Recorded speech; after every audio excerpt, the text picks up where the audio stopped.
അസ്സലാമലൈക്കും. എത്ര ദിവസമായിടാ നിങ്ങൾ ഇന്നൊന്ന് തുറന്നു നോക്കിയിട്ട്? ദിവസങ്ങളായി അല്ലേ? എന്നെ മനസ്സിലായില്ല നിങ്ങൾക്ക്? ഞാന് നിങ്ങളെ വീട്ടിലൊരു അലമാരയില് നിശബ്ദമായി കിടക്കുന്ന വിശുദ്ധ ഖുർആനാണ്. ഒരിക്കല് നിങ്ങൾ എന്നെ തുറന്നപ്പോ നിങ്ങളെ കണ്ണുകളിൽ തിളക്കുണ്ടായിരുന്നു. നിങ്ങൾ എന്നെ ഓതുമ്പോ ഹൃദയം മുഴുവൻ സമാധാനം നിറഞ്ഞിരുന്നു. എന്നെ നിങ്ങൾ ഒതുക്കി വെച്ചതില് ഞങ്ങളെ കുറ്റപ്പെടുത്തുന്നില്ല, പക്ഷേ ചെറിയൊരു സങ്കടമുണ്ട്. ഞാന് വേറൊരു പുസ്തകമല്ല, ഞാൻ നിന്റെ റബ്ബിന്റെ വചനങ്ങളാണ്. നിന്റെ ഇരുട്ടുകളിലെ പ്രകാശമാണ്, നിന്റെ സങ്കടങ്ങൾക്കുള്ള ആശ്വാസമാണ്.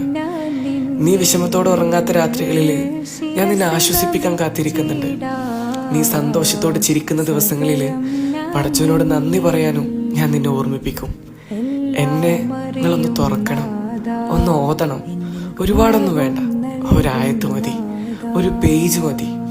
നിന്റെ നാവിൽ വീണ്ടും എന്റെ വചനങ്ങൾ തഴുകട്ടെ. അവസാന നാളിൽ ഞാൻ നിനക്ക് വേണ്ടി സാക്ഷ്യം പറയാൻ ആഗ്രഹിക്കുന്നുണ്ട്. നിനക്കെതിരായിട്ടല്ല, നിനക്ക് അനുകൂലമായി. നിങ്ങളെ ജീവിതം തിരക്കിലാണെന്ന് എനിക്കറിയാം, പക്ഷേ നിങ്ങളെ ദിവസത്തില് 5 മിനിറ്റെങ്കിലും എനിക്കായി മാറ്റിവെച്ചാൽ നിങ്ങളെ ഹൃദയം നിങ്ങൾക്ക് നന്ദി പറയും. എന്നെ വീണ്ടും നിങ്ങളെ ജീവിതത്തിലേക്ക് കൊണ്ടുവരണം. ഞാൻ അനുകൂലമായി സാക്ഷി പറയുന്നവരുടെ കൂട്ടത്തിൽ പടച്ചവങ്ങളെ ഉൾപ്പെടുത്തട്ടെ. ആമീൻ എന്ന് സ്നേഹത്തോടെ നിങ്ങളെ കാത്തിരിക്കുന്ന വിശുദ്ധ ഖുർആൻ.